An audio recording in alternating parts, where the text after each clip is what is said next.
Hello everyone and welcome back to My Hero Academia Podfic. Today I'm going to be reading Part 2, Chapter 2 of The Coffee Shop Hero. For Chapter 2, this is titled A Coffee Shop, Moving On, and New Friends. Hope you guys enjoy. 2, Izuku called as he measured out the grounds for the coffee brewer. It was 3:30, meaning soon they'd be seeing customers again. Eri was sweeping the last of the crumbs into the trash. 4, she chirped back. They were going over multiples and math, and her online kindergarten had a test the next day. 6, 8, 64, Izuku threw out in randomly, seeming if he can try to trip her up. Eri just smirked. 66, Nissan. My, at this rate you'll be better at math than me, and then you won't need your poor Nissan anymore. Izuku faked a horrified gasp at the thought.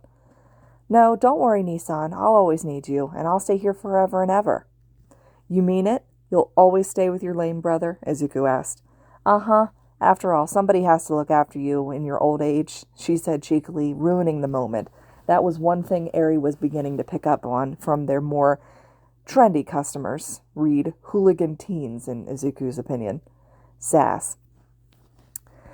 Thankfully, she still had her sweet moments, such when she proceeded to tackle Izuku in a hug as he walked to switch their sign to open once more. Okay, Princess Unicorn, enough. We have customers to please. And sure enough, the hugging siblings were greeted by the scruffy visage of Aizawa, back for more coffee from the morning. He raised an eyebrow at the two. More coffee, please, Aizawa said after a moment.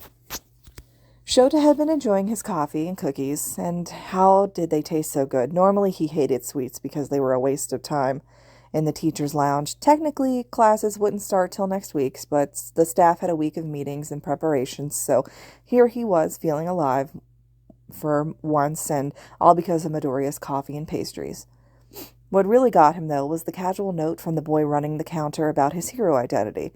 Most didn't know who he was or cared, because that's how he liked it.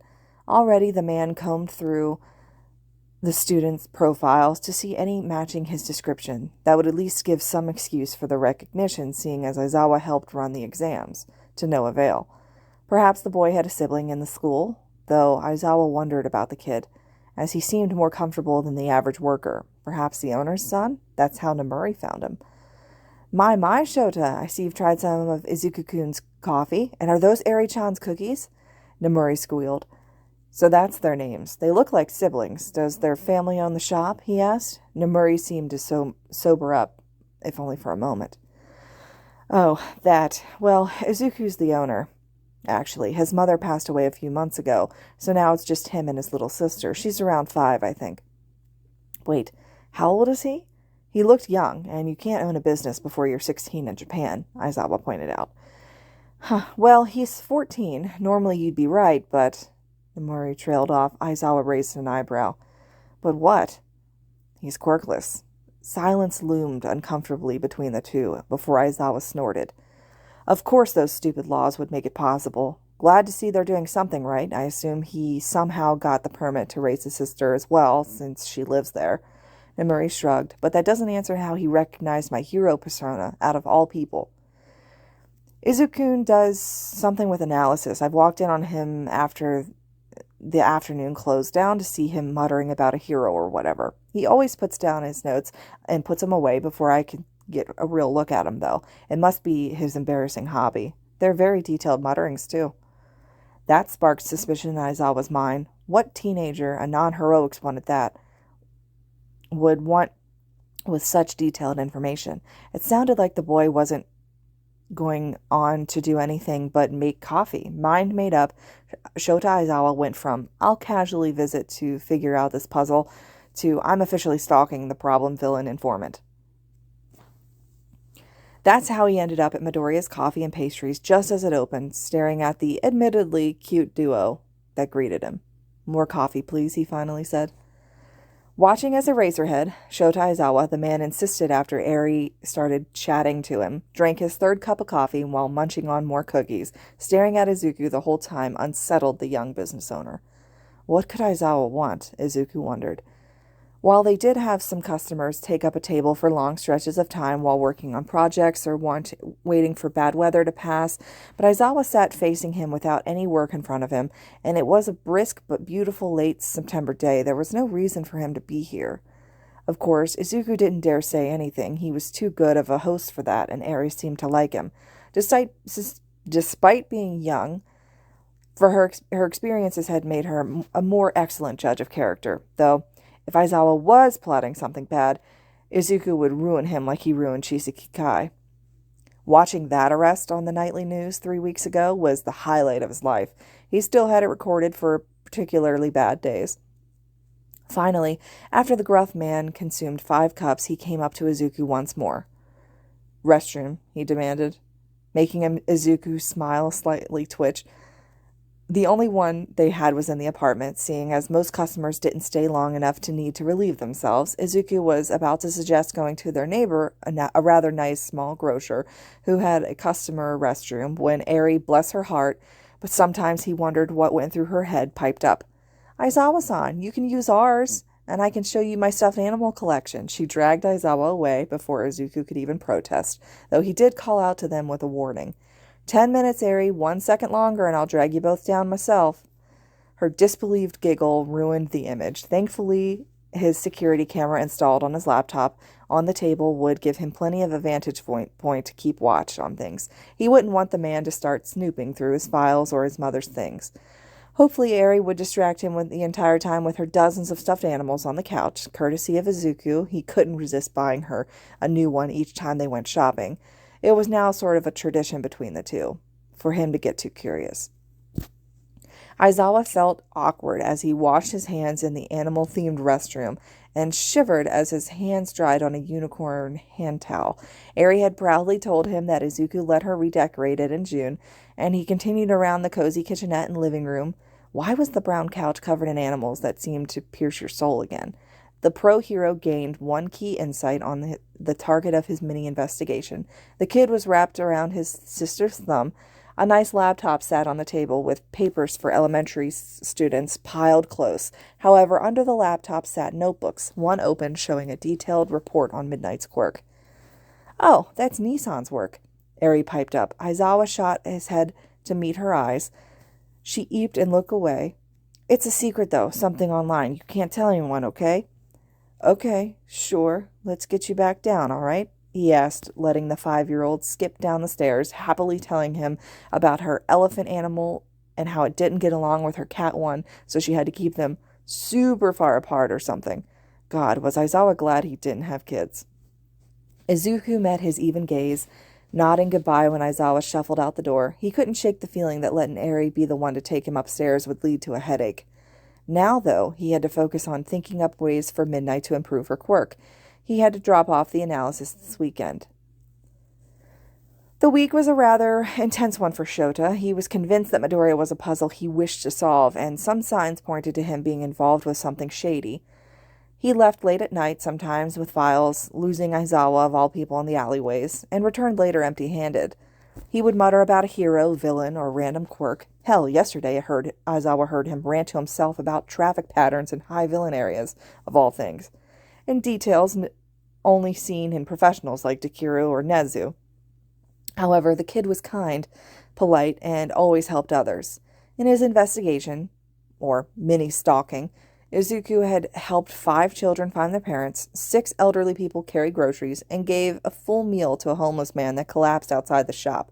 With every person he came across, Izuku was extremely kind, making Aizawa Shota want to pull his hair out. Finally it came, Nomuri squealed when she burst into the lounge, clutching a blank, thick file that looked suspiciously like Izuku's. "What did you find?" Hisashi asked, already hyped about it being the first day, now reaching bursting levels. I commissioned Takeru to make an analysis for me. He dropped it off at the agency this weekend. Of course, no one saw him as usual, so I just picked it up on my way here. Look, so detailed, and the artwork detailing some costume redesigns are so on point." That's when she flipped over the file on the table. Most of the teachers just marveled at the details. Aizawa, however, did a spit take on his life drink, knowing where he saw that particular page. Shota, you okay?" Hisashi questioned while patting his friend's back. Aizawa nodded and stood abruptly. Yes, just a break in a case I was working on that came to me. I'll see you at lunch. With that, Shota left in a brisk walk, barely bothering to drag his sleeping bag behind him. Izuku was more amused than anything for the week Aizawa stalked him. One doesn't avoid bullies, give detailed analysis, and protect a 5-year-old without getting impressive observation and stealth skills. When Eri gave a tearful confession that she admitted the files were secret to Aizawa, Izuku had just sighed, shook his head, already knowing from the camera. It was hilarious, though, when the man started stalking him, and Izuku made sure to become shadier looking when he left to do his drops.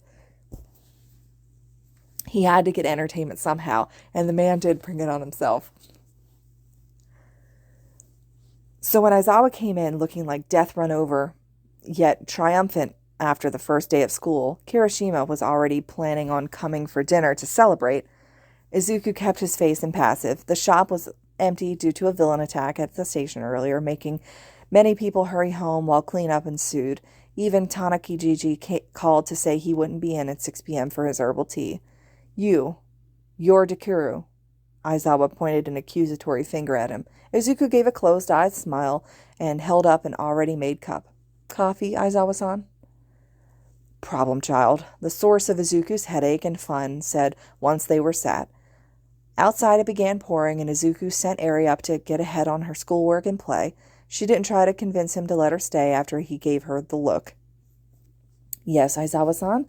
I can call you that, yes. I mean, after you stalked me for a week, I think I feel familiar enough with you for first names. A hidden smile behind his coffee, Izuku could feel Aizawa's irritation. You knew. Of course, Shota-san. You know a secret of mine. One that cannot get out. One that would endanger Eri and our livelihood if some shadier persons find out that Dekuru was just a simple shop owner without a quirk. The silence loomed. Izuku loved playing this tactic. It was the one he'd seen his mother use when a client found out something they shouldn't have or somebody questioned her. Shota instinctively looked away from Izuku's now sharp eyes.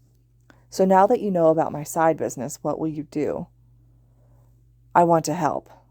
That made Izuku drop his cup in shock, and from Shota's look, he wasn't expecting to say it either. Excuse me? The man sighed. Izuku, no. Problem child. You're smart, scary so. Your blog and paid analysis are second to none, but you're 14 and running a shop. You're untrained in fighting, and if the wrong person happened to spot you on your late-night drop-offs, you'd be an easy target. So what could you do? Izuku asked, interested despite himself. I'll be the one to drop them off. It would create a bumper between you and any potential enemies. And what do you want in return? These deliveries are sensitive and must never be caught. Analyze my class's quirks and a free cup of coffee every morning. He admitted the last part was his favorite. Shota Aizawa loved coffee, and the shop's coffee was worth living for. Izuku sat back, contemplating. On one hand, he liked the late-night exhibitions, and the daytime ones brought him a thrill, but Eri shouldn't be left alone at night, and his breaks taking the files were often rushed and could be spent helping Eri or going to the park with her. Nodding to himself, he produced a file from seemingly nowhere and passed it to his now partner. Very well. This is supposed to be delivered to the present Mike agency for one of their newer sidekicks. Could you do this without being caught? A manic grin met his small smile. I'm not known as the demon in the night by friends or for nothing, problem child. Please don't call me that. Then don't do things that get my interest, Aizawa shot back. The two shared a small chuckle. When the bell rang, Izuku looked up to see Kirishima dragging in a soaked, purple-haired boy. Yo, boss. Sorry, I know dinner isn't till 9 because of closing and stuff, but I ran into this super manly kid on my way out of UA, and he's in my class. He'd be perfect for the shop, and his hair is manly wicked, Kirishima boasted, knocking down the boy in the UA uniform with a pat on the back. Izuku resisted a snort and stood up to bow. Welcome. I apologize for my former employee. He knows we're in need of a weekend part-timer and is very enthusiastic about helping. My name is Izuku Midoriya. Pleased to meet you. Hitoshi Shinso, likewise. The boy, about his age, muttered and looked to the side, eyes widening at seeing one of his teachers here. Kirishima, however, was not as observant and kept talking. So yeah, today we had our first day boss, and we had this really manly teacher. He was kind of unmanly at the beginning, trying to scare us with a quirk test. Said the lowest scorer would lose. However, the purple midget that came in last still got to stay, so I guess Aizawa-sensei isn't too bad, but I think he needs more sleep. I've seen zombies with less bags. Glad to see my sleep schedule amuses you, Kirishima, Aizawa quips from his position, somehow commanding authority instantly. Kirishima yelps, turns redder than his hair, while Shinso looks half terrified, half amused. Aizawa-sensei, I didn't know you came here. Well, the coffee is rather good, was all Aizawa said before continuing his peaceful drinking. In the end, Shinso did agree to work at the shop every Saturday and Sunday, as well as school holidays. He seemed to be in disbelief that Izuku and Eri weren't freaked out about his quirk. In fact, Izuku was amazed about it and insisted he'd be a fantastic hero. Shinso would never admit that that made him tear up so much that Eri hugged him, or that Aizawa had to pass him a handkerchief, or admit that when Izuku insisted he stay for dinner since the storm was still going, Shinso felt true happiness. He's really my hero, the purple boy thought while laughing on his first day of work that weekend, conversing with customers who never once questioned or judged him. When they heard he was going to be a hero, a kid even asked for his autograph for when he gets famous and forgets the little people. Yes, his boss was a strange one, but kinder than any other he met. From the way he treated everyone like they were the center of his attention, to the way he could hold an intelligent conversation or any topic despite not doing high school. Though, when Izuku admitted he graduated middle school at 12, Hitoshi had to keep his jaw from hitting the floor. Izuku Midoriya was what any person would expect to see in a decent human being and hero. Too bad the kid shot him down the one time he suggested he'd make a great one, a sad smile on his face. The worker never asked again, knowing there was a private demon there. Izuku stretched in the dark Monday air 2 weeks after Shinso started. He'd finally gotten a proper hand again, and Eri seemed to like him a lot. Now, though, he had to open the store. Cracking his back, he muttered while walking down the steps. My back, then shut up, realizing how old he sounded, and vowed to never let another soul hear him say that. He was 14, not some grandfather, despite what his customers seemed to think at times. Speaking of customers, Izuku was worried about Aizawa. His class had gotten attacked by villains on Thursday, leaving the school to close while repairs and rest happened. The man sent a text on Saturday saying he was alive, though Izuku was still worried. The news only spoke of there being injuries, and with the current climate, Izuku was unable to dig up any information on his elusive customer/helper. Even Shinso just knew the man was gravely injured and in the hospital. However, Izuku was drawn out of his musings and half-baked plans to hack into every hospital database to find him when the door swung open to a mummy. Welcome? Izuku asked, rather than stated. The mummy seemed to groan. Problem child. And it suddenly clicked. This was Shota Aizawa. Shota-san. Coffee, the mummy demanded while walking up, only to be pulled back by a familiar head of blonde hair. Shota, you can't leave the hospital, walk 20 blocks, and come in for coffee. You're not even supposed to be walking, much less drinking caffeine in your condition. The voice of present Mike chided. That seemed to upset Momzawa. Hizashi, I swear to God, let me get my coffee. I have class in 2 hours. That you're not going to. We can get a sub. You should go rest. I can't. My students need to see I'm all right, Momzawa growled. Before it could turn into a war zone, Izuku cleared his throat. I apologize, Present Mike, sir, but your voice is getting rather loud. My neighbors wouldn't appreciate the noise disturbance. Izuku gently chided. Aizawa seemed to radiate smugness, while Hizashi looked like someone kicked his puppy, until he got a look at Izuku. Oh my goodness, you're the little listener Nomuri keeps talking about. Izuku, right? You're even cuter in person than the pictures. Izuku was pulled into a hug from across the counter, wondering what his life had turned into. Pictures? He gasped.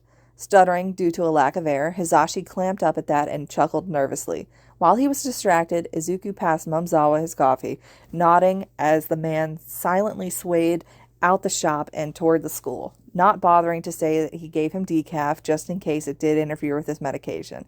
Once he was gone, Izuku turned his gaze to the still nervous-looking man. So, would you mind telling me what exactly got him so injured? With bated breath, Izuku waited to see if he could be told. Hizashi paused, then he nodded, talking quieter. Well, it began on a field trip, as you know. The whole day was rather sullen for Izuku after he got that revelation. Though not getting the full story, he caught enough to piece it together, and enough to research this so-called League of Villains and Tomura Shigaraki. Eri noticed his dark mood and made sure to give him an extra hug, thinking it was her fault somehow. The two ate a special lunch to reassure her, and by the time 6 p.m. came around, life was back in Izuku's face. Not that the customers were ever let onto Izuku's mood earlier. He was too professional to let it be that obvious. When the door opened and a large group entered the cafe after 6, Izuku expected teens or some college students, not a fair chunk of UA's teaching staff, and some gaunt man with 6 clothes sizes too large for him, led by a gushing present mic at midnight while they passed their phones showing a picture of what he looked like him and Eri, and something that was them wearing matching cat ears for online art. Izuku, so happy, agreed to wear them for an entire week. Much to his chagrin, Midnight must have taken the opportunity to snap incriminating evidence. "Welcome to our shop. How may we serve you?" he asked, instead of the millions of other questions swirling through his mind instead. Holy mackerel, Nomura, you're right. He is like an old grandfather or host. A man Izuku knew as Vlad King from his analysis stage whispered. Izuku withheld an eye twitch when Eri came in the kitchen with more bags of cookies and some muffins. "Nissan, look, I made some new muffins all on my own," she boasted. When she saw the frozen group at the door, she smiled and bowed. "Welcome to our shop." It took 5 minutes to get the group coherent enough to sit down and order. Pretty soon Aizawa was sleeping on the couch until the rest crammed around tables enjoying the sweets and coffee. Using the basic sign language he taught Eri, Izuku had the girl go grab one of his mother's crocheted blankets and drape it over the injured man. Next, she managed to put her unicorn-themed noise-canceling headphones that played a soft music. Izuku figured that the man could just crash there if he didn't wake up on time. It was the least he could do, as a good business owner. "Midoriya-san, your tea is excellent. Nezu would be proud," Ectoplasm praised. Mentioning the tea-loving principle of UA, Izuku hid a blush and just gave a refill. The next 3 hours were spent answering silly questions, mediating a fight between Nomura and Hisashi about which coffee was better, and snapping a pic of Eri drifting off to sleep in the corner of the couch by Aizawa's head. Normally, she would head off to bed at 8:30, and it was now past 9. In fact, it was past closing time, Izuku noted an apology to his customers. With whispered thanks, the patrons left, a mix between pro heroes and regular patrons. Tanaka Gigi, normally never there till closing, lingered in front of his mother's picture on the wall. It was from their opening day at dawn, mother and son sporting wide grins. "You know, Izuku-kun," the man said while stopping at the door, "even though the lovely Inko-san has left the world, you and your kind smile make sure she never left the shop. She's so proud of you, I just know it." With that farewell, the man went out in the night, leaving Izuku with an empty shop save for a slumbering Aizawa Shota, a drooling Eri. Giving a contented sigh, Izuku began the long process of cleanup. And that concludes Part 2, Chapter 2 of The Coffee Shop Hero. I really like this Coffee Shop AU a lot. I think it's such a great story. It's a lot of fluff. I love those types of stories a lot. I hope you guys are enjoying it as well. I'll pick up with Part 3, Chapter 3 of this story as soon as possible. And as always, make sure you guys leave comments about your feedback and any suggestions for other fan fictions you'd like to hear on here as well. Thanks so much, guys. I appreciate it.